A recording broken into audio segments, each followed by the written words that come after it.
So I want you to picture an AR-15 or an AK-47 right now, and just think about what first pops into your head when you think about those guns. Normally, it is that they are assault weapons, and that they are scary and dangerous and are used for evil misdoings. And really, that's the wrong idea of what guns really are. Because guns are honestly just a bunch of pieces of metal put together to throw another piece of metal that can only happen with something pulling the trigger. So guns are really just inanimate objects, and they are not evil.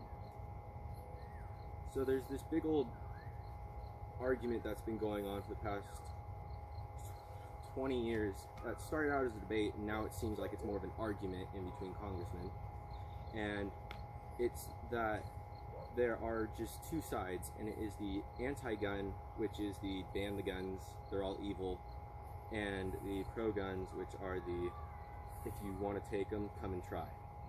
And this argument is just brewing this almost like a hatred for the other side because of these conflicting ideas, making everything seem like it's black or white. Either guns are the greatest thing on earth, or guns are evil and they should be banned.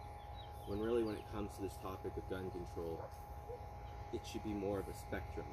If people understand both sides, they can see that there are multiple different viewpoints that are both good and bad, and compromises will be easier to be made. So, a huge thing that needs to be found is a middle ground in between these two sides. And part of what that happens to derive from is that when it is just this argument that is taking place, it will help nothing. There are no decreases in crime rate from this argument. The crime rate is slowly rising over time. And when it comes to both sides and the statements they make, a lot of statements are being made without there being substantial facts and true statistics behind these statements. And the bad thing about that is that there are people that don't know as much, so they believe these people because they're of a higher place in society, so they fully believe, and that's what they believe to know as truth about firearms. And another issue that is going on with this is that the regulations that are in place right now are not being enforced to their full potential and what they should be enforced to. The importance of this topic and to find a solution is dire. According to Gallup.com, there was a poll taken from 3,000 random people in America, and 30% of those people said that they do own a firearm, and 43% of those 3,000 people said that they lived in a household where at least one person owns a firearm. And so when you think of the United States, the population is a little over 328 billion. And so if you think 30% of 328 billion, that's a big number. So this does impact a lot of people if guns were just banned. It affects roughly 30% of all Americans. That's just the gun owners, not the ones that are affected by guns, or the ones who do not legally register their guns. So, I said earlier that there are important people that make statements without having true facts behind what they say. And the most well-known one, around California at least, is in 2014, a California senator from LA named Kevin De Leon gave a speech in Sacramento about a ghost gun, which was a topic of the fact that you can buy kits and buy different bits and pieces and build a gun that is not always registered because you buy it in bits and pieces. And so therefore they are these evil instruments that are untraceable. And some of the things that were said just had no facts behind them. And one of the things that was said was that a ghost gun can fire 30 round magazine clips in 0.5 seconds, which is an impossible firing rate for anything other than a minigun, because miniguns have 6 different barrels that rotate so that way they do not overheat. And the part of this that I see that is wrong is that the facts were not right. Yes, there are guns that can be built, and yes, they aren't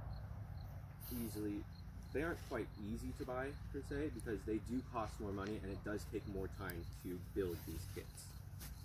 And so the thing is that when somebody as high up as a district senator for a state senate comes out and in front of the state capitol on live television says these things, it can change the ideas of people that don't know better.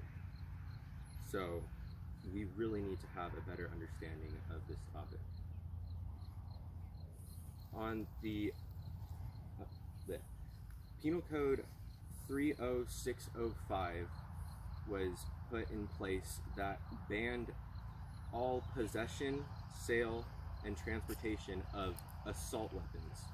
And the punishment if you are found guilty of transferring, trying to sell, or even possessing if you are not exempt from this penal code is up to a year in county jail or up to $1,000 fine if it is your first offense. Otherwise, it is considered a felony. Now, to understand what an assault weapon is, the Attorney General has a website with the Department of Justice, and they had an article called Senate Bill 23 where they described what is known as an assault weapon. And now I have some airsoft guns here. They are not real guns. I am not self-incriminating myself. These do not fire real bullets. They fire little balls of plastic that kind of sting. I got shot with one earlier. And first up is the assault rifle. Everybody knows this. This is a mix in between an M4 and an M4 and an M16A4. And the things that make this illegal if it were to be shooting bullets is if it were semi-automatic, which means every time you pull the trigger it fires after you load it. So right now it would technically be loaded if there was a clip in it. It fell on the floor. So right now you pull the trigger, it would have fired. Now if it was semi-automatic, I could pull the trigger again and it would fire again, but the spring does not reload for every time I pull the trigger. So this is not semi-automatic. But let's say, wonderful world of imagination, this is semi-automatic. If this were to be semi-automatic and it has a detachable clip that fell out, it cannot have this kind of grip right here, which is called a pistol grip, because it can give you a tactical advantage of sorts that you can have a better grip on the gun. And it also cannot have right here what is called a telescoping stock, which means it can be folded down, which can technically give you an advantage of an easier concealment. And there can also not be a way to be able to mount a flare launcher, a grenade launcher. There cannot be rifling on the tip of the muzzle for a silencer or flash hider. And you cannot have a clip for the gun that exceeds 10 rounds. Now, since this is an airsoft gun, this holds like 400 rounds, but the average clip about this size in comparison to an AR-15 would hold 30 rounds. That would be an illegal clip. But there are clips that you can buy that are 10 rounds for AR-15s. Now, as far as handguns go, yes, handguns can be assault weapons also. And how this goes is, well, first of all, they can be automatic, which are already banned across the United States unless you have special license. Those licenses are not accepted in California. So, with the result of handguns, for imagination's sake, let's imagine this is a handgun if a gun was this small, it would be considered a handgun anyway due to the barrel size. But for a handgun to be considered a assault weapon, it has to be semi-automatic and any of the following. It cannot have a secondary grip in the front. A clip cannot be attached to any part of the gun other than the magwell, which would temporarily be right here like it is on this. This is a legal gun. It's a legal airsoft pistol that is modeled after a legal Desert Eagle that is on the certificate list of legal handguns to be sold in California. Now, also on pistols, there are certain attachments and cosmetics that you cannot add, including a stock. A pistol cannot have a stock in California. And there are rules for shotguns, which are, if they are semi-automatic, they cannot be clip-fed. And shotguns can have a pistol grip on them. If they are semi-automatic, they can, but they cannot be mag-fed. So, also, a shotgun cannot have attachments for a grenade launcher or a flare launcher, or have a vertical pistol grip in the front. And they can also not have a rotating bore fed like the Striker 12 shotgun or the Street Sweeper shotgun, because it is an terrible idea. And so, to move on from this, out of all these weapons, the #1 most used firearm in any sort of crime involving gun violence or any mass shootings since 1982 to 2018, the #1 gun used were handguns, which were over 94 incidents involved handguns, and this doubled the amount of rifles used in mass shootings, and it tripled the amount of shotguns used in mass shootings, because these pistols can be concealed very easily. And I mean, who's really going to see you walking around with this is a very large pistol, so most pistols are smaller than this, so who would see it if it was on your person? Nobody would. That's like the whole point of why these are used more often. So these rifles are not actually that scary when you think about it, because of the fact they cannot be concealed. Now, a solution to try to find a way to start to solve some of the problems that we are having is for people to actually take the time to understand and look at the facts of everything that's going on around this topic. And the facts that these rifles are not the spawn of all evil. They are just pieces of metal and polymer. And that when a gun is used correctly, whether it be for the proper recreational use of target shooting, or if it is used as a self-defense weapon for self-defense purposes only, guns are actually a great tool to be used when they are used correctly. And then a way to go from that is that tools must also be used properly, and to have that happen with guns, there needs to be rules. And the state of California is actually the most strict state when it comes to gun control. They have the most gun regulations and restrictions. California is known for one of their regulations, which is the CCW permit, which is a concealed carries weapons license, which allows a person to be able to carry, most of the time it is a pistol of Glock 26 or smaller most of the time, on their persons if they can conceal it, defined by their license.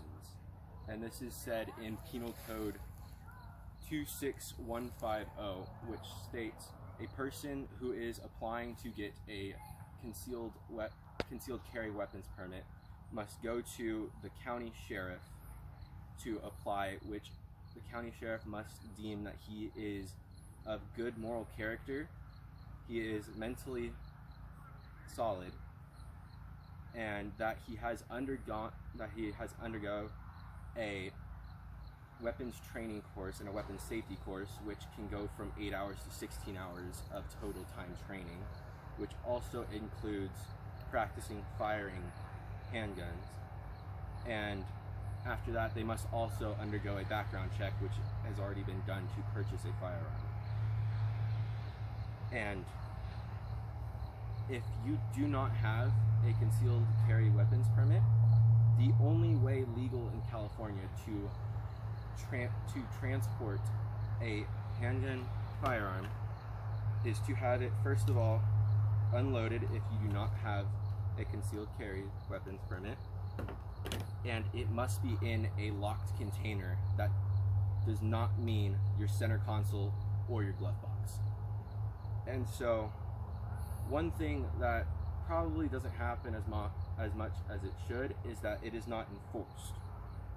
Because if you think about it, if you can see the bulge of a gun like that in somebody's shirt, a police officer technically has the right to ask if they have a permit to have that on their person. And if the question was just asked more often, more guns can be confiscated and found to lessen the amount of gun violence. And so, when all things come down to it, this could end up starting to help decrease the amount of gun violence there is, and it can help this argument go back to being a peaceful debate where compromises can be found. And if this does not happen and nobody cares to understand both sides of this topic, then it's only going to keep on going downhill, and the rates are just going to keep on increasing, and the argument's just going to keep on getting worse until it booms and something bigger happens than that already is. So from all this, I hope now when you think about an AR-15 or an AK-47, it is really just a tool that can be used in legal states. But guns are not these evil weapons that are used to only hurt people. They are tools that can be used to have a fun time when they are used properly, and that guns do not actually kill people. They are just metal objects. Thank you.